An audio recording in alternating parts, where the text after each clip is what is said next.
I'm going to explain the game Quest for Home. This game is a single player game using cards, dice, and the goal of the game is you've got this Neanderthal clan, the Ice Age is upon you, Homo sapiens are intruding upon your territory, and you've got to move away from your cave. The game is exhausted, the land is exhausted, you've got to go find yourself a new home. So, what this game uses is a deck of cards to represent the people in your clan. The people have different abilities represented by colors of dice. The game also uses terrain cards, which will determine what type of terrain you're trekking across as you're trying to find the cave that will be your new home. It also uses event cards, which are random events that can crop up along your journey. A bunch of different colors of dice. Ideally, you'll have green, red, yellow, black, and white dice. If you don't, you can just use any D6s that you happen to have on hand. You'll just have to keep track of which dice you're assigning to which colors. And some tokens that keep track of how the people are feeling as they make their journey. Are they feeling sad, weary, hungry? Each of these ties into different roles you'll be making. You'll be rolling green dice to try and forage and remove hunger. You'll be rolling yellow dice to try and remove sadness. This is morale dice. And you'll be using black dice, rolling these to remove weariness from the clan. This represents crafting, shelter, building fires, that sort of thing. So the way the game is structured is you're going to have to play through a certain number of terrain cards before you reach your goal. Once you reach your goal, the game goes through one final turn and is scored. It's scored based on how many people survive and what kind of condition they're in when they get there. So, to set up the game, the first thing you're going to need to do is shuffle together all of the terrain cards, get them nicely mixed up, and then draw 3 terrain cards randomly, keep them face down, put the cave card in with those 3, give them a really good shuffle. So your destination, the cave that you're trying to reach, will be somewhere in the bottom 4 cards. It might be the last one, it might be 4th from the end. You won't know until you reach it. Then you shuffle the remainder of the terrain cards, get them nicely mixed up, and they go on top of that deck. You shuffle the event cards together, get them ready to go. You shuffle the people cards together, and then you deal out 8 people, and this will be your clan.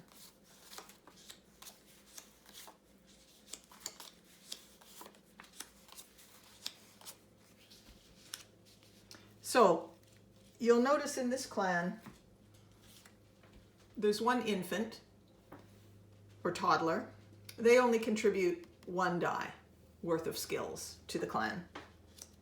There are youths, actually there's 2 toddlers. There are youths who contribute 2 dice, and there's adults who contribute 3 dice. This particular adult is very skilled in foraging and also knows how to raise morale. This particular adult has a wild die. This white die can be applied to any of the rolls that you make during the game.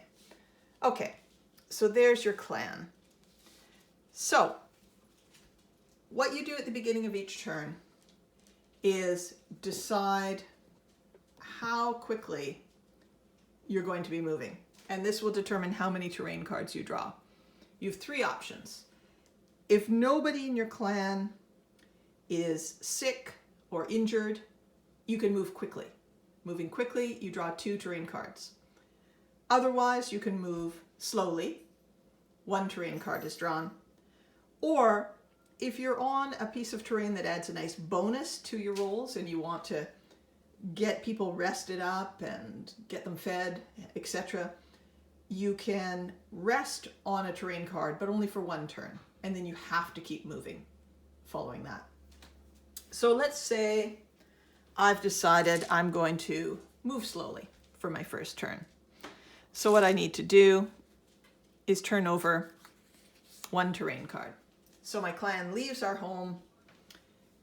They journey into the forest. You'll notice that the cards convey different bonuses. If we did choose to rest in the forest, you cannot rest on your first turn. You have to get moving. You would add a green die and 2 black dice to your roll, to your respective rolls for foraging and for crafting. We're moving slowly, so when it comes time to make rolls for crafting and protection, we'll add 1 extra black dice to crafting and 1 extra red die to protection. And had we been moving quickly and an event happened on this, we would add an extra red die. So those are the bonus dice that this can convey. Now, one thing that I left out that we do need to do during setup is figure out how many dice have we got? How skilled is our clan? So our clan has 1, 2, 3, 4, 5 green dice. So that's our working pool. They have 1, 2, 3, 4, 5 yellow dice. There we go. 1, 2, only 3 black dice. They're not going to be very good at crafting. 1, 2, 3, 4, 5 red dice. So we're getting those ready to go. And 1 person who's skilled at just about everything, and she adds a white die to the mix. So then we'll just set these other dice aside. We may need them during bonus dice phases, but we'll see how that goes. So the first thing we're going to do is, after you've moved, you need to forage for food to keep everybody fed. So the basic mechanic of this game is you pick up as many dice as you have represented by your clan. Over time, your clan are going to get injured and dice will go away. But for now, we're at full strength. We're happy. We're strong. And we've got this many dice at our disposal. We double check the card. There's no bonus green die when moving slow. So we roll these. The core mechanic is a 5 or a 6 is a success. So we pick up all of these. We roll. And we see that we have 1 success. These 4 are not successful. So we have 1 success. There's a chart included in the game that we can consult. And we read down the list and we go 1 success, forage. Okay, we found some food, but we didn't find enough for everybody. So we're going to have to add D6 hungry tokens. Some of our clan are going to go hungry. So we just pick up any die, roll it. Oh my goodness, that was a bad start. 6 people are going to go hungry. So I pick up the hungry tokens, and generally I distribute them evenly. I could do it like this. 1, 2, 3, 4, 5, 6. Hungry tokens have to go down. I could, on the other hand, decide that this person doesn't get to eat nearly enough. And I can load up to 3 tokens on 1 individual, right? This is not going to go well for them if I do this. But I'll do this for the sake of demonstration. If somebody already has 3 tokens on them of any type, weary, hungry, sad, I have to start balancing things out. I can't just stack, dozens of tokens on this one individual. I have to do my best to balance them out. Once everybody has 3 of these tokens, condition tokens, in any combination of weary, hungry, sad, then I can start adding more to them. So let's say for the sake of argument I did this.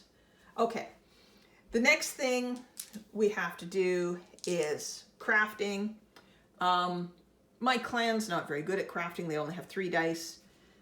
So I'm deciding to add that wild die, that white one.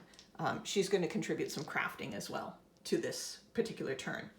The white die, any white dice that your clan brings, that your clan has as a skill, can only be used once per turn. So I can't add it to, you know, foraging and crafting and morale. I have to pick which one to add it to, or protection. So I'm choosing to add it to my crafting. I roll those dice. And now remembering, I'm going slow, so I get an extra black die. So I roll that as well. And that's going to really help, because now I've got 2 successes instead of just 1. So remembering to put that black die away again, because that was the bonus dice. Again, I look at the table. The table says 2 successes rather. If my clan had any weary tokens on them, I could remove D6 of them. They're good so far. So I've kept the status quo. Now we need to see if people get sad. How is morale holding up? So I'm going to roll the yellow dice. There's no bonus for yellow on a forest. I roll. I've got 3 successes. And if I consult the chart again, 2 or 3 successes means I'm removing D6 sad tokens. Nobody's sad yet, so that's okay. Now I come to the event. For each terrain card drawn, 1 event is associated with it. So I pick up this event card and I read, a herd of mammoths stampedes towards your clan. You must scramble to move people out of the way. Make a protect roll. Okay, so I pick up my protect dice. I get an extra protect die because I'm in the forest. We can kind of duck behind trees and avoid the mammoths, and we'll see what happens. And even with that extra dice, we didn't do terribly well. We only got 1 success. So 1 success, you read the result on the card. It's got 0, 1, 2 successes, 3 to 5 successes, and 6 successes. The higher, the better. With 1 success, you get your clan out of the way, but lose much of your gear. Add D6 weary tokens. Okay. So, you know, we lost some of the stuff we needed for our shelter tonight. So 2 weary tokens go on here. I can't add them to this person because they've already got 3. Let's just say I do that. It's generally a good idea to balance out your tokens and not stack them on one particular individual. Okay. At this point, we resolve sickness. Any character that has 3 condition tokens of any type on them, weary, hungry, sad, this person has 3, they fall sick. The way we represent that is we roll to see randomly what type of sickness they get. This person comes down with dysentery. So Shades of Oregon Trail, they come down with dysentery. We remove the tokens that are on them. We find an appropriate sickness token. And this person here, this youth, has come down with dysentery. They're not doing well. Now, it is possible to find medicinal plants that will cure that. And had we found this plant along the way, we could spend it, and it would go back into the discards, to take out, to remove rather, all of the dysentery from any character who was suffering it at the time. So it's always a key decision, you know, when do I use this? And I left out something. At the end of each forage roll, some forage rolls will give you these medicinal plants. You'll stumble across them. Some events might give them to you. But also at the end of each foraging roll, once the foraging is all done, you get to roll the die 1 more time. And if it comes up as 6, you found 1 type of medicinal plant. You would then roll again to determine randomly which one you found. So, we've gone this far in our journey. It's day 1. At this point, we could decide, do we want to rest for a day in the forest? The downside of resting for a day is that you're going to have to make more rolls. There's a possibility things might get worse. When you rest, you don't have event cards. You simply forage and craft and roll for morale. And remembering you can only rest on a card once, and then you have to move on. So let's say we're moving on. What I should show you, we'll pretend for the moment that this person doesn't have dysentery. Because they do, we can only move slowly. But if they hadn't fallen sick, if we hadn't stacked those tokens there, and they were okay, nobody's sick, nobody's injured, we can move quickly. Just to show you what moving quickly would look like, we would draw 2 cards, and on the first card we would do an event, but we don't stop there to forage or craft or make a morale roll.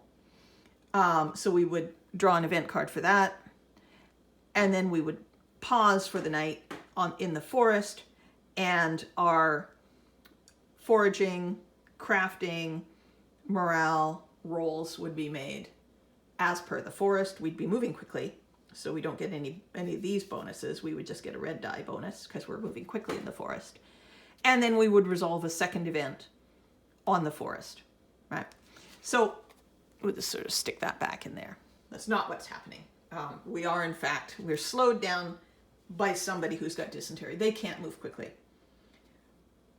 One little rule: if it had been this character who had the dysentery, toddlers, the one die characters, can be carried. So as long as there is somebody, if this was our situation, as long as there is somebody within the clan who themselves are not sick or injured, we'll come to injured in a moment, they could carry this individual because they're small. But we're out of luck.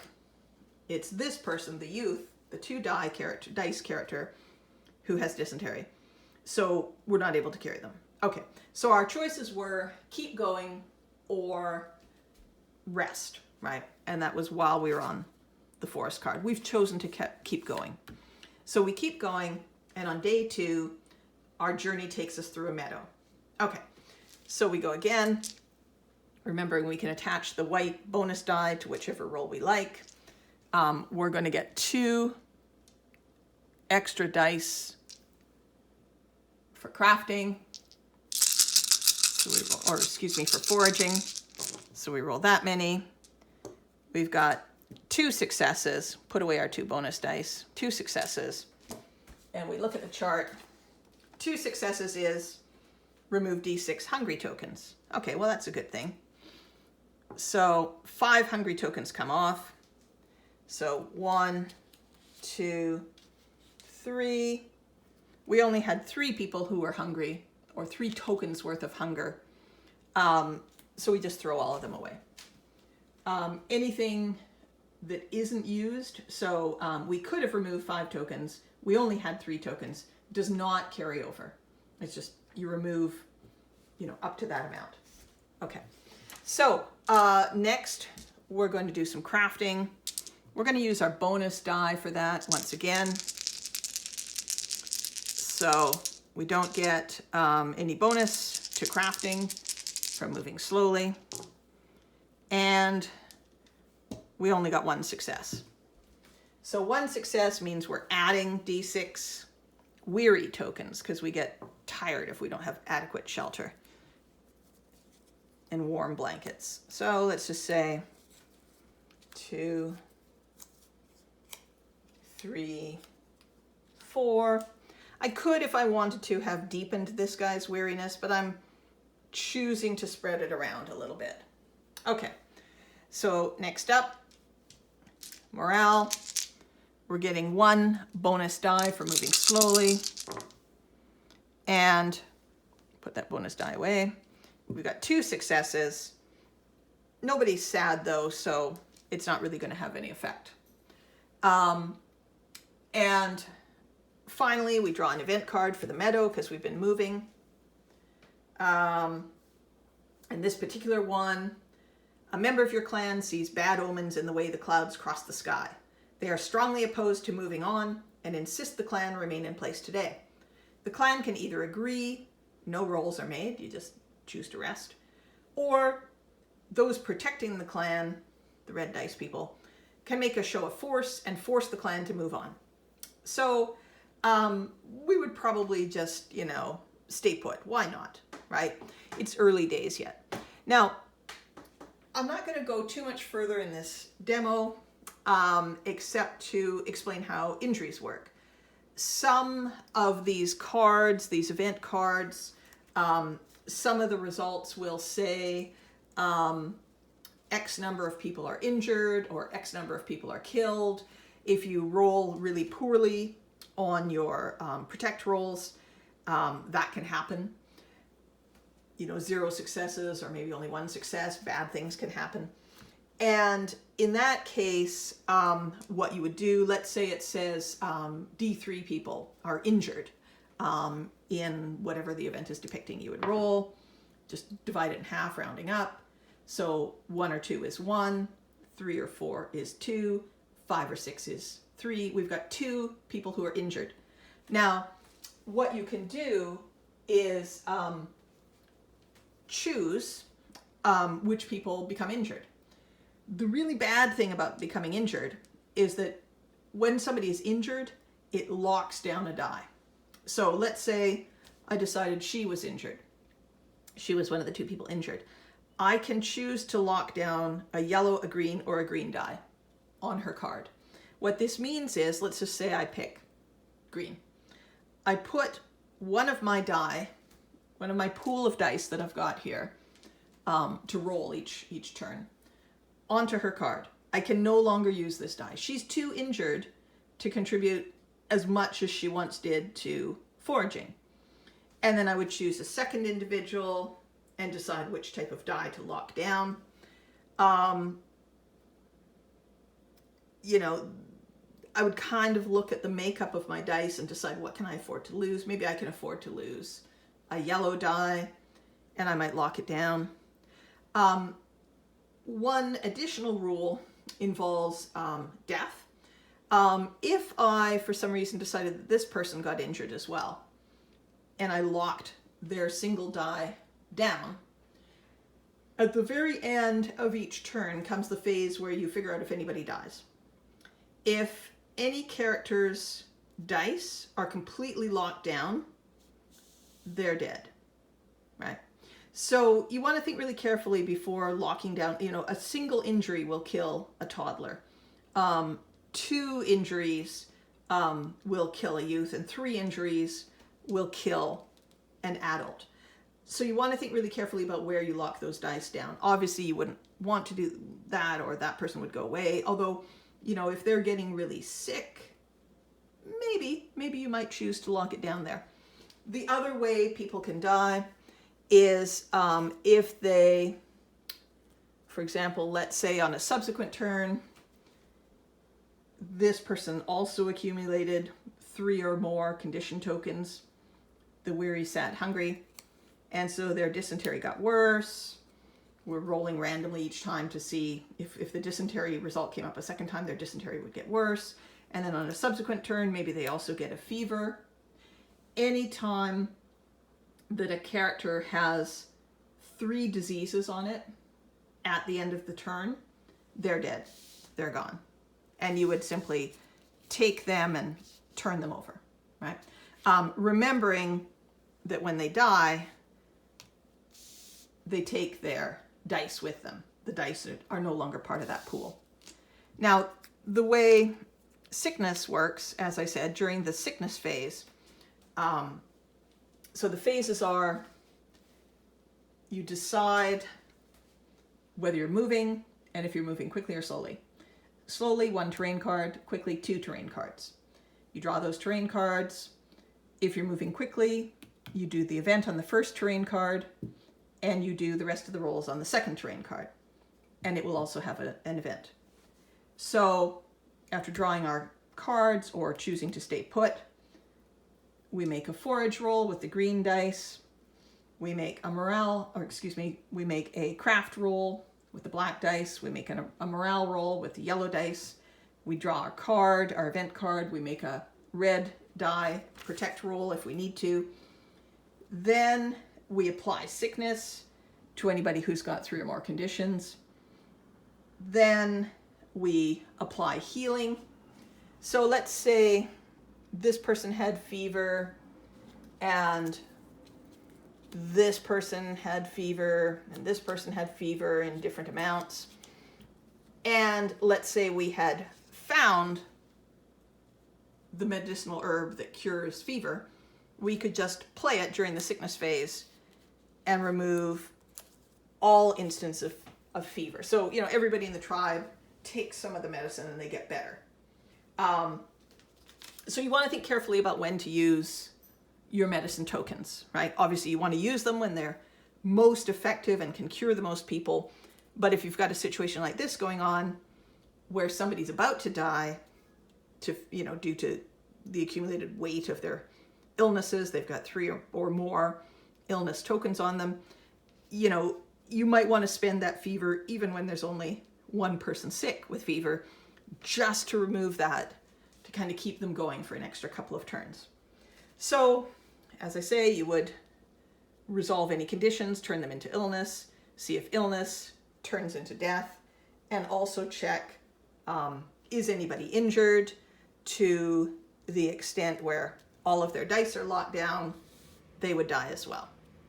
And then you repeat, go back to the beginning of the turn phase. So you're going to keep going. In this case, our clan would keep going. There's a whole bunch of cards. We'd get close to the end. And where's that cave? There it is. So we would have reached our destination with 2 cards unexplored. We would reach the cave. When you get to the cave, this is end game. You go through one final series of dice rolls. You forage, you craft, you check morale, you draw one last event card and resolve it, and then you end the game. And at this point, what you do is score the game. And if you're interested, this is intended to be a narrative, a piece of interactive narrative. That was why this game was created. But, for those of you who like to score and know how well you did, you can kind of tell just by glancing at your clan to see how many people are dead, how many people are sick, and so on. But basically, you're scoring 10 points for every person who makes it to the cave without dying. But you're subtracting 1 point for each condition that's on a living person at the end. And you're removing a further 5 points for each person who is injured. Doesn't matter how much they're injured. They could just be a little bit injured. You're still removing 5 points. Or who is sick, right? So if we had reached the cave at this point, let's say just this person had died, our score would then be 70, 10 for each person, minus 1, 2, 3, 4, 5, minus 5 for the condition tokens, minus a further 5 for somebody who's sick, minus a further 5 for somebody who's injured. Now, one additional thing, when you reach the cave, it's not guaranteed to hold everybody. A final roll that you make is you pick up 3 dice, 3 d6s, you roll them, you add them together. So, in this case, we've got 5, 6, 7, 8, 9, 10, 11, 12. Total is 12. This cave is big enough to hold 12 people. It's got room for everybody. If it didn't have room for everybody, you'd have to decide who doesn't get to stay in the cave. And then at that point you have 2 choices. 1, you can simply stop and score the game based on how many can fit inside the cave. Or 2, you can reset the game. There are some rules for resetting the game and continue on either with the entire clan or with just those people who didn't fit in the cave and try to find another home for them, right? Another cave. That cycle is much quicker because you don't use all of the terrain cards. You use a much smaller deck. One other thing I should point out, at one point in your trek, you may have to cross an ice field. If you get lucky, this will be at the bottom of the deck where you don't have to deal with it. Notice here that an ice field, no matter what speed you're going, you cannot forage. There's no food on an ice field. You're just trekking across an expansive glacier that you have to get across to get to your new home. So you don't get to roll any green dice. You don't get to make a foraging roll, and that would, you can't even roll a white die if you had a wild die. You just don't make your foraging roll. You're assumed to have 0 successes, and everybody's going to go hungry that particular day.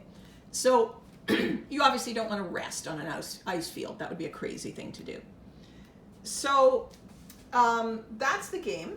One other thing I should mention, some of the event cards give you the possibility of adding people to your clan. It's possible. There are more event cards in the deck than there are terrain cards, so you're never going to get the same mix of event cards, and nor are you going to get the same results when you draw an event card and roll for it. But there's a possibility that you might meet other people, other Neanderthals, trekking across the wilderness. And should that happen, what you would do is, it might say you find D3 people who have become separated from their clan, and you have the option of taking them in. You would roll, maybe it's just one person, and you would just simply draw another person, and if you decide to take them into your clan, they would join your clan, and you would add their dice. So in this case, if we let her join our clan, we'd be getting some bonus dice, and they would go into our dice pool. So generally, it's a good idea to let people join your clan, although sometimes they might be sick, they might be injured, they might not, they might slow you down. So you might have to make a tough decision about, do we show mercy to this person and let them come in? Or do we just say, no, too bad, we're moving on, you're not one of us, goodbye. So that's Quest for Home. It's available on my website, monkeymindgames.com, as a free game. You can download the rules, the cards, the tokens, print them out yourself, round up some dice, and play it. It is also available. This game is a prototype for a digital version of Quest for Home that I built using the Twine game engine. And Quest for Home is also available on itch.io. That's a website that hosts indie video games. So you can play the card game version, you can play the video game version. They're slightly different. The video game version, I didn't implement the quick movement, but in the general spirit of the game, they're pretty much the same. So thanks for listening, and I hope you enjoy playing Quest for Home.